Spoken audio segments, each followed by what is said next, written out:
Hey guys, it's Ethan Jackson here with Ease Loyalty Lawn Care. Hey, real quick, and we're in the hotel actually in Louisville. We made it in. Right now it's 3:08. We left around 8ish, I think, of our town. We made it here. We're getting ready, just getting changed, getting settled in real quickly, and then we're gonna head to the Expo Center. And then I think tonight we're gonna go to 4th Street Live and watch Granger Smith and talk to some people. We got our badges, and we're ready to go. So I have a little plan for today. Of what I want to see and stuff. I'm definitely going to go see some new Xmark stuff, it looks like. And so I guess I'll catch you guys later when we get there. How's that sound? Made it to the exposition center with my chauffeur. Right here. That's so cool. Arrive at Kentucky Exposition Yep, Center. it's free parking. Okay. And then we get a parking spot, and then there's the tram. Look at it there. Arrived. South Hall. Just go park somewhere, and then there's the trolleys or tram, whatever. This is so cool. There's the outdoor. I'll be over there tomorrow, that's for sure. About to have a lot of fun, guys. We're standing here with Caleb Allman, Kid Contractor Podcast, and his wife. Great podcast. Ready to call. So my question is, what's one thing you would recommend for any young business owners like getting started? The sooner you can figure out like pricing, what you need. I mean, it just all comes down to numbers. It's a number game. You've got to learn to be a businessman first, I believe, if you really want to succeed in business. So be a businessman first and then become the technician, or somehow meld those two together. It's really such a hard thing. It's like, is there one thing over the other? No, we've talked about it, and I think it's always just know your numbers, because everything else falls into place after that. You can buy equipment, you know, and that's the next biggest thing. It's like mechanize stuff and have nice equipment that isn't breaking down all the time. You're not paying repair bills. Yeah. Figuring out what you need to charge, I mean, and how you need to charge for it. Best machine you can afford. At the time, that's right. I recently just picked up a Kubota loader tractor. It's 40 years old, but Congratulations. it works great. Yeah, I use it for landscaping a lot. What would you say, like, what's the best way to go about getting a lot of landscaping jobs and stuff? Networking, building a relationship in your neighborhood, in your community, sponsoring things that are like really good values. To sponsor like a banner on a ball field, Facebook advertising, building just a good Facebook page in your community. That's a big deal. or like one thing you could volunteer to like mulch the front of your local high school or something, and then all the parents that go to the football games will ask them to put a yard sign out. So little things like that. Good, simple, clean branding on trucks and machines. That's a big deal in my opinion. Good, simple branding on trucks or on shirts, all your apparel, all that kind of stuff. I cheer for myself a lot, right? Yeah. It's over here, there you go. So like, that's a big deal to us. Well, for me, since like I'm balancing school and stuff, of course, with my job and everything, but what's the best way, because I mainly just mow grass and I do a decent amount of landscaping, but what's the best way to stay busy during the winter months and stuff? Oh, that's a good question. We used to spend a lot of the winter time just strategizing and planning for the next season of how we're going to, crush the next season, right? We eventually got into, as our company matured, got into more construction type work. But I mean, there's companies I heard of that found niches and like finishing inside of garages in the wintertime in developments where they would do, just these bare stud walls, and they would go in and had a package of we will insulate, drywall, and paint, or just insulate and drywall a garage, and that's all they do in the wintertime. And then it turned into a whole other company. So like, just think outside the box and figure out what you can do in the wintertime. There's always lots of opportunity. Companies always need shovel crews. You can always go out and shovel snow, run a snowblower, whatever. There's probably better money in that than there is actual plowing, for just one truck. The snow guys are gonna come after me on that one, I know. Yeah, I don't really do too much snow work, believe it or not. So I think it's just being creative and figuring out, smashing, hammering on your YouTube channel, building a good website, taking time to learn things. Just treat it as education time too. Like spend a whole winter reading books and business management things and going to conferences, that kind of stuff. And that's what I used to do. I spent so much of my winter. I was in college at a good Oklahoma State Community College in a landscape design build program, and I read and I went to conferences and trade shows. I treat it as like the growing of the mind time. Even if you don't want to go to college, you can go to the bookstore and buy the books for the classes. That's true. Or go to the bookstore, see what that college curriculum is of those landscape construction books, and then get them online cheaper because the college is way too Take the classes that you need to take. Exactly. Take some horticulture classes. Yeah, something that's really cool with me, I'm homeschooled actually. Yeah, cool. So my mom's letting me do business stuff as schoolwork even, so that's something that's been pretty awesome. Well, thank you for your time. Buddy, thank All right, you. bye. All right. right, guys, we're here with Paul Jameson and B&B Lawn Care. We're going to ask him a few questions. So, I know what inspired you to do the podcast, but why do you continue to do the podcast? Yeah, I'm on a mission to really elevate this industry. If you're here this week, you'll see there's a lot of professional contractors here that really want to build a profitable business onto having a successful family. And so there's just a lot of guys don't charge enough. There's a lot of inefficiencies in this industry, and we're kind of looked down on. And so I'm trying to elevate the game and bring on quality guests who will share their story. So hopefully people that listen and watch, it will inspire them to run a healthy business, to make money, and to have a well-rounded life. Yeah, I caught you guys perfectly because you've really helped me with know my numbers and just the business technical stuff, and you've helped me with the quality control stripes. That's for sure. That's for sure there. Right now I'm just running with the little riding mower, but next year I'm hoping to look to maybe get a Toro, an X-Mark, maybe a Skag even.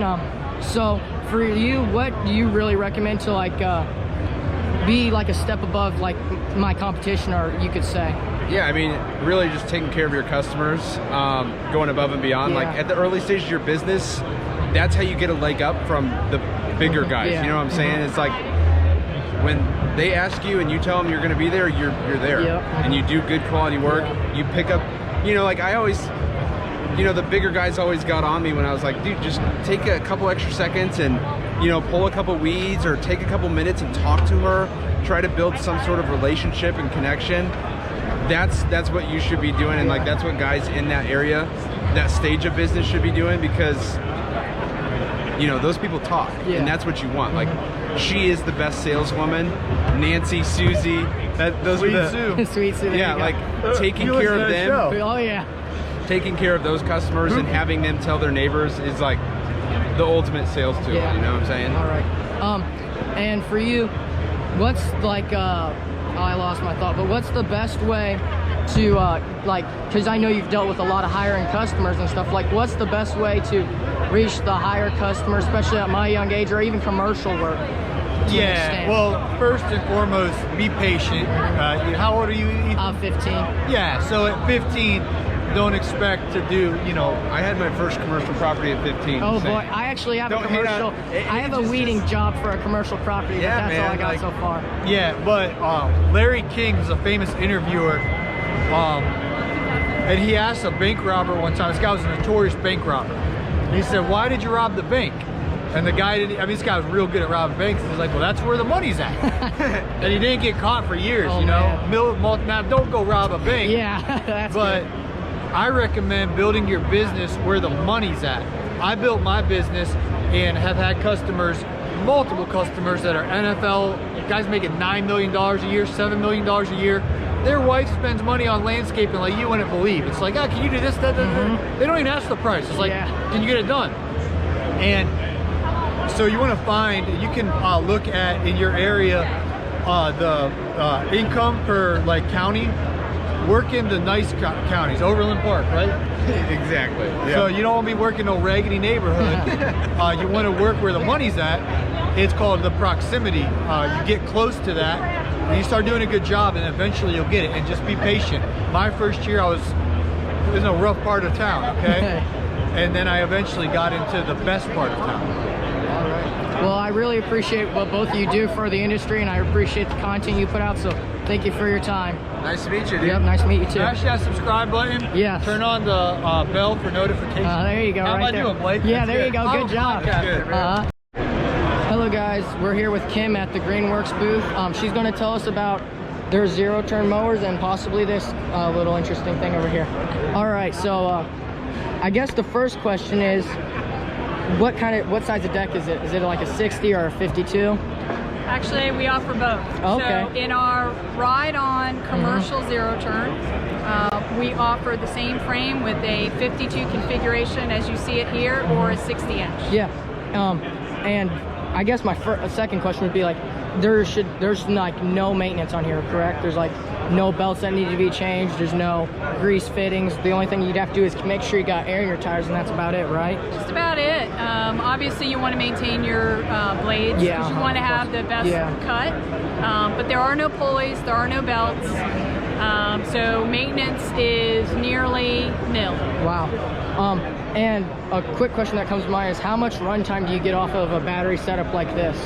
So on average, you can get up to 14 acres of runtime on these. This is a 16 kilowatt battery, and it is going to mow for a full day. I've spent a day out with landscapers. I know how much they mow in a full day.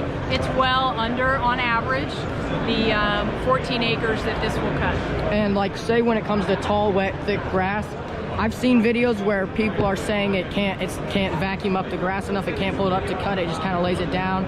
Like, I mean, that could be the case in certain grass types or certain conditions, but like, how does it do like faring wet, thick, juicy grass? So the one thing that's different about our battery-powered mowers versus a lot of mowers in the market, predominantly gas, is we have the ability with the systems that we have and the direct drive power to the blade, the mowing blade, that as soon as it detects the thick, wet grass, it actually pushes more power to cut and power through that. That's fancy, that's nice. And if we look behind you here, I think we got a bagger system on here. Is this like new for this year? It is new for this year. Okay. So the Pico Bagger, a lot of your listeners are probably familiar with. It's certainly top of grade commercial bagging system. So we have a 3-bin bagger here. It has the it's not down there, call it powered by any pulleys or anything like the gas ones. It's right up there. This is a external blower. And it's powered actually by our own Greenworks commercial power That's cool, head. right there. So it's the same power head that's on our walk mower. Okay, so if you had like a push mower, or would it be like a weed eater battery you could just pop on there? So the 82 volt system powers about 50 total tools. Awesome. This is that battery. Okay. And so when we created, oops, sorry. My hands are a little... Well, at least it's gone nice snug on there. So when we created the external power port, power system for the blower, we used our own 82 volt battery. That's nice. This is the same power head. So if a commercial operator owns this along with any of our trimmer tools, hedger tools, same battery would power those. All right. And there's not, well, I mean, this is brand new. Has this been tested like on wet grass or even like leaves and stuff? This has been in development for over 3 years. Okay, so you put the time in it. It has been tested in just about every condition. All right, perfect. And I don't know if it was Greenworks or not, but is it possible where you can like take, say your hedge trimming on an area but the battery's dead, can you run the power from here to your hedge trimmer like via like a cable or something? We do have what we call an ETO, which is electric takeoff. We have an accessory that is a 25-foot cord with a transfer battery at the end of it. So you would plug into that, take your trimmer, plug into the back of the trimmer with the transfer battery, and yes, you would draw power from that. And do you want to tell us about this awesome thing over here? This is very new. This looks pretty cool. Yes. So looks like fun. This is a utility work vehicle. Main target for this is it can be a small farm, large property owner, or I think a lot of groundskeepers and municipalities. So it could be parks, recreation. It has an 8 kilowatt battery in it. It has a range of up to 60 plus miles, top speed of around 15 miles an hour. But this will operate all day long for a superintendent or for a groundskeeper. So it's kind of like a big beefed up golf cart kind of deal. The wheelbase is a little bit bigger than that, but yes, that's a fair analogy, but this is a whole lot more than that. Yeah, just a golf cart. It has an electric dump bin in the back. It can haul about 500 pounds in the back. Okay, perfect. We certainly have a hitch on the front and the back you can tow. It can do a lot of work. It's certainly side by side, so it can transport 2 passengers. Is it 4-wheel drive or just rear-wheel drive? It is, sorry, stop the film. All right. My mind just went blank when you asked that. I think it's 2-wheel drive. Yeah, it's 4x2 rear wheel drive. Okay, yeah. And do you think in the future at all you might be coming out with a 4-wheel drive version or anything like that? So our utility vehicles on the end is a 4-wheel drive. Okay. We have a smaller footprint. So with more of the grounds clearance, it's a different kind of customer is in 4-wheel drive. This not intended for, it could go into the woods, but my answer would be maybe, but right now we have that solution. So it's kind of more like for HOAs or golf courses, or like you said, municipalities, or that's our small primary farm. audience, Okay. yes. Well, you know, I have family that has small hobby farms, you know, 10, 11, 15 acres. This, they could use all day long, get around where they could, but they're not in like deep woods or anywhere that they're gonna, you know, bottom out. This has, do you have a price for this yet? So we're estimating this one around 16,000. Okay, that's it's pretty just fair. Starting production. Inventory is just starting to be available. We've got small quantities. We're definitely going to have full inventory at our dealers starting in the spring.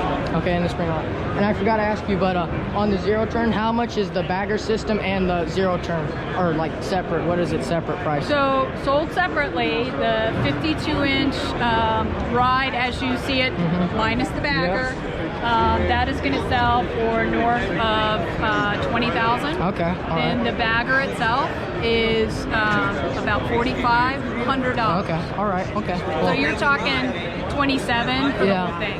Yeah, I mean, and like if you guys wanted to like get out early in the morning, or you got an HOA, you want to get out early, you can justify the price that way. Or even if you want to market it as a green company or something like that, you can justify the price as getting out earlier, quieter, no emissions and stuff like that. Like in California, this is going to come in handy recently with what happened. In a couple of years, they're only going to have battery as an option. Yeah, that's crazy. Which obviously we are focusing on that customer. A lot of other markets are going to be moving in that direction. But not just because legally, I think that there is certainly the decibel level, the emissions level. I think the maintenance free for the landscape. That is a nice feature. Well, and the simplicity of operating it. I mean, I spent a day in the life where the guys and gals that were loading up for the day, they loaded up their batteries, they loaded up their equipment, they drove to the first destination, and they were mowing in 25 minutes. Gas, it takes probably a half an hour just to fill up everything. Yeah. One thing I would say, if I started using this, one thing I would miss is just the sound of the engine purring. Well, there is that too. Yeah. I'll have to get some headphones that give me engine noise just so I can go, oh, here we go. All right, well, thank you for your time, Kim. You're very welcome. All right, and if my viewers want to find one of these, do they just go to the dealer, or is there a website or something? So we have a lot of our information available on greenworkscommercial.com. Okay. It should provide anyone who's interested in their nearest dealer or a contact number so that they can call to inquire. All right, well, thank you for your time. So thank you so much. Thank you. Yep. All right, guys, so I'm here with Joseph with Skaggen. We're looking at a battery-powered V-Ride. That's pretty impressive. So what do you have to tell us about this? This guy's got a 15 kilowatt system. It'll run for about 4 hours in the worst conditions possible. We're targeting 6 to 8 in our actual runtime for decent conditions where you've got drier grass and you're not cutting 8 inches worth of grass. Okay. The charge time will be about an hour per kilowatt on a 110 volt system. We do have a 240 volt system that will be able to charge it in half the time, and we're working on getting that down, but it's going to be a matter of also what's in your home system or in your garage. My first question is, I know this looks like a prototype here of sorts. What kind of covering is going to be over this, do you know? Because it looks like right now there's a lot of exposed wiring. Yep, so there will be a cowl that goes over top of this whole front unit here, and the hope is that we'll get 7 kilowatt batteries. These are 5 kilowatt, that'd be good. And we'll be able to eliminate one of the top batteries, and we'll be able to shrink down the form factor and tap in all of the electronics to the tower. I guess another question, how does this have to do, because I know stand-ons are big for stability on hills, how does this affect the stability? Because you got the weight a little higher than a normal engine would be. Yep. So right now this guy is about 240 pounds heavier than the original SVR. So it's got a little bit higher side, but the front to back is distributed forward more. Okay. So you're not going to tip it over backwards, but your side roll is a little bit worse. And we're doing a lot of changes for production in order to get that drop down lower. And one more question on the V-Ride. Are you going to have like spindle covers where the spindles would be? Because it looks like I said there might be some exposed wiring that you might hit with the stick, or even some heavy grass could mess that up with electricity and all that. Yeah, so we're hoping to shield the wires themselves so that nothing coming forward is going to hit them. But these are These are the brushless motors, so you don't need anything over top the motor itself. All right. Any cowling would be to protect you from heat. All right. What's the speed on this? This here will drive at 7 miles an hour right now, and going any faster consumes too much energy to be energy efficient. So you need to keep it down, because the main component for your runtime is going to be your deck and the load on your deck. The more you load up the deck, the less cut time you have. So you try to say in a year or two when these are out like normal, say, I don't know, say something happened to the battery where it's not running or something, and do I just take it in my dealer? Would the dealers be equipped to handle electrical issues or battery problems? Yep, so these guys will have, for the decks, they'll have a Bluetooth module that you can link up to your phone and an app on your phone, and it'll tell you how your deck is running, so you can monitor that yourself. Your dealer will have plug and play options in order to test your drive as well. The display also gives you fault codes in case there's something wrong, so that you could troubleshoot yourself and say, hey, that's really nice, there's something that's a little bit off. As an owner-operator, the more time I have with the mower is I make more money, and less downtime is excellent. So, like, say, I don't know, say someone was wrong with the spindle and it tells me on the screen over there, that's awesome right there.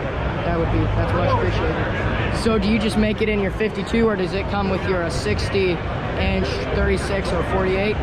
For right now, we're shooting for the 52-inch decks on all models. All right. Because the bigger you go, the bigger your motors have to be, and they consume more energy. And with a smaller deck, you need to run at a faster RPM. So it takes a different motor, and for now, we'll just offer the 52 inches, and we'll get bigger decks and smaller decks as we go. You want to tell me about the Liberty over there? Because that's a more homeowner targeted machine, isn't it? Yep.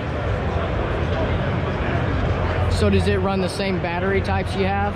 Yep. So the Vanguard batteries come in 5 kilowatt versions. There's 2 different versions. There's a long and a small. You can see them here comparative. The Liberty has the taller version, which is just a different form factor. It's got the same internals and provides the same amount of power, but it's just a smaller package. And it will drive at 2.5 hours for runtime. That's not too bad if you're like in a residential area, but you want a bit heavier mower than like a Troy-Bilt ride-on mower or something like that. You want a zero turn that's a bit nicer quality, but you want the quietness and the easiness, you could say, or the ease of no maintenance practically with a battery-powered unit. So that's pretty cool. The Tiger Cat's in between commercial and residential, right? Yep. Okay, so is that like an in-between of the Liberty and the Skag right now, or how's that? The vertical ride, the SVR, and the Tiger Cat have the same internals, the same componentry, so they'll be relatively comparable in operation and duration. Okay, and you just make them all in 52s, correct? Yep. All right, well, thank you so much, Joseph, for your time. Yep, bye. Okay, guys, we're here with Mark at the Exmark booth, and as some of you already may know, they came out with a new standard, so he's going to tell us about it. All right, this is our new Vertex. Comes out in 48 and 52 and a 60-inch. All comes standard with a 730 Kawasaki engine. How many horsepower is that? It's 23 and a half. Okay. Yep. So we went back to the basics with this. We took cues from our Vantage. The whole belt drive system for the deck is a single belt from that system. The rest of it we tried to tie in with laser, our commercial rider, as much as possible. So does that mean there's like no grease there points are at all? Very few grease points. Mainly your deck idler is one of the main ones. So it's yearly maintenance on your grease points. Besides that, the front end, you look at it, it looks like a laser. Yeah, it does. Same casters, same stout cross member. The entire deck lift system is based on the Laser X series. Yeah, I was just messing around with it. It's a little heavy for a guy like me, but I think I could get used to it. That's when you're working it. The entire engine, deck, everything. All right, so and your entire hydraulic system. All right, so you're moving everything. That's why it's heavier. Okay. Yeah. There you go. Yeah, look at that. Wow. Is this the Series 4 deck, if I'm correct? Same as a laser. All right. So that's the idea, is to have it be on the same level as a laser and be commercial. And just looking at the wheelbase real quick, because I know standards are mainly, their main claim to fame, you could say, is hill stability a good amount of the time. Yep. I know a lot of them have bigger wheels. Are these all the same size wheels on all the models? They're all the same size wheels. Okay. Once you get to a 60, there's a different offset, All right, which yeah. makes them wider. Okay, yeah. So What size of wheels are those actually? These are 2010s by 8. All right, okay, that's not bad, really, yeah. Yep. Yeah. So, but that is the same as what we had on our Vantage. Yeah, and is that that's the battery right there? All right, perfect. Yep. That's nice and easy to get to if you have a dead battery or something. Yeah, yep. All Tire right. accessibility. We kept it as low as possible to the tire. Yeah. Just to pass ANSI requirements. Yeah. So you keep that weight down, and then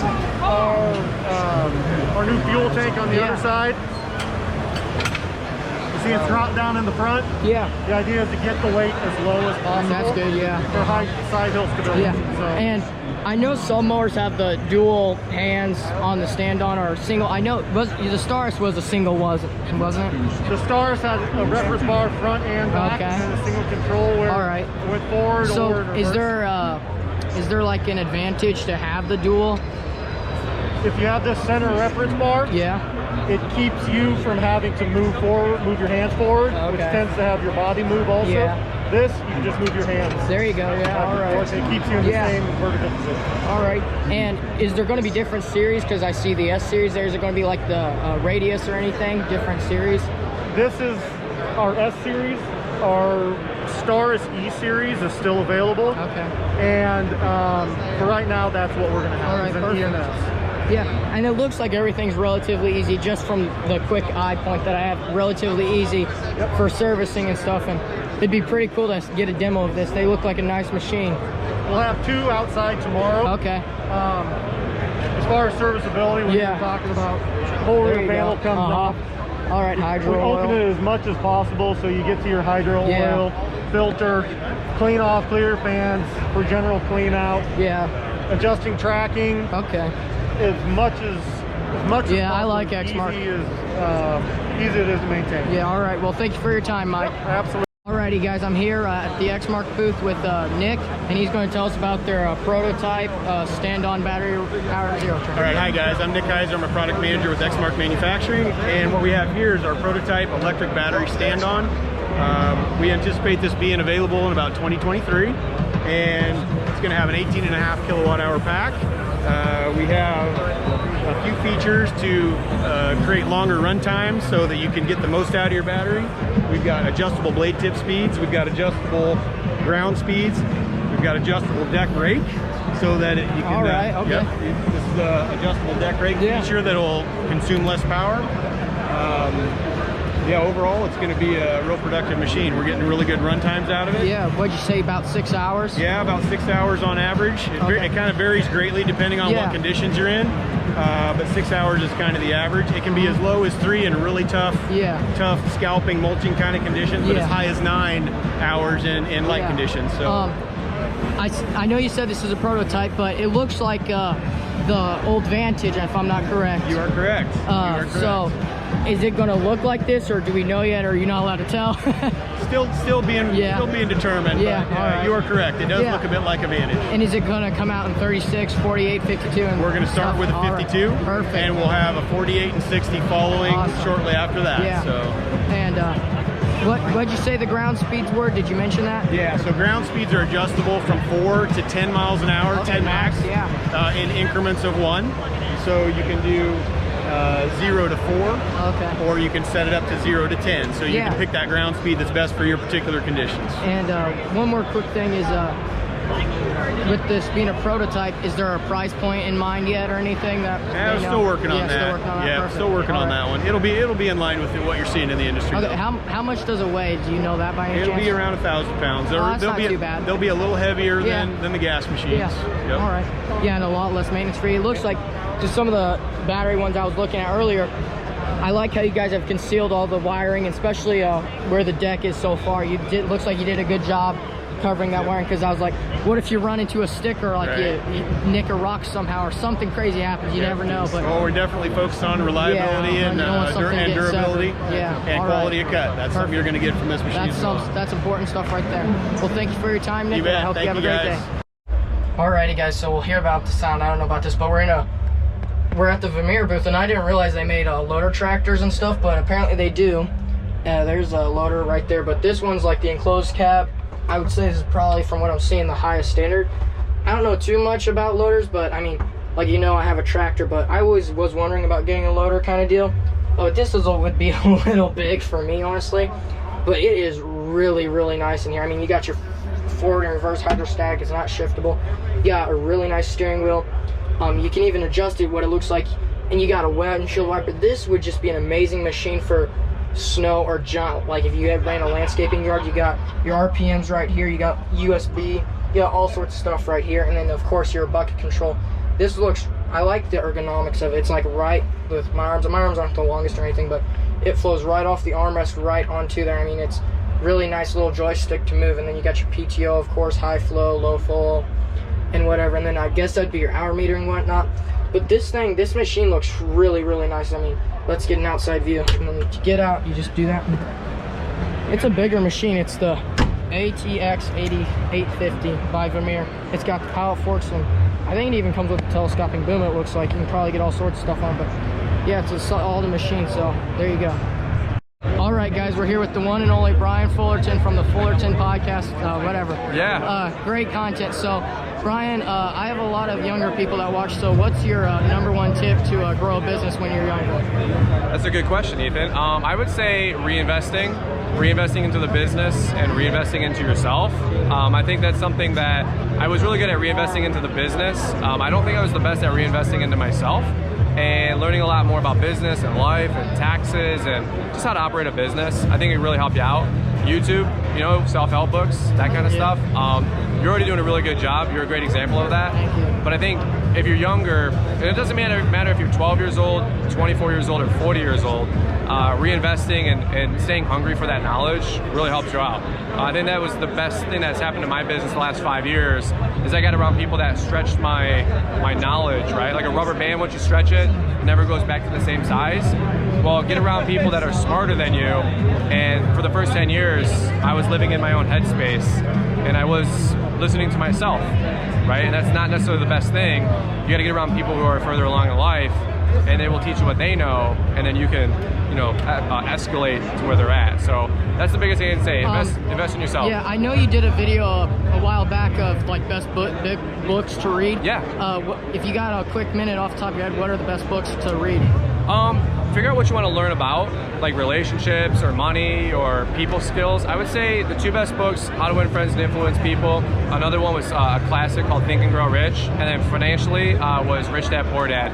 And then more specifically, Cash Flow Quadrant, the second book. You got to read 1 to go to 2. Those 2 books, Rich Dad Poor Dad and Cash Flow Quadrant, changed my life about 15 years ago with how I make money.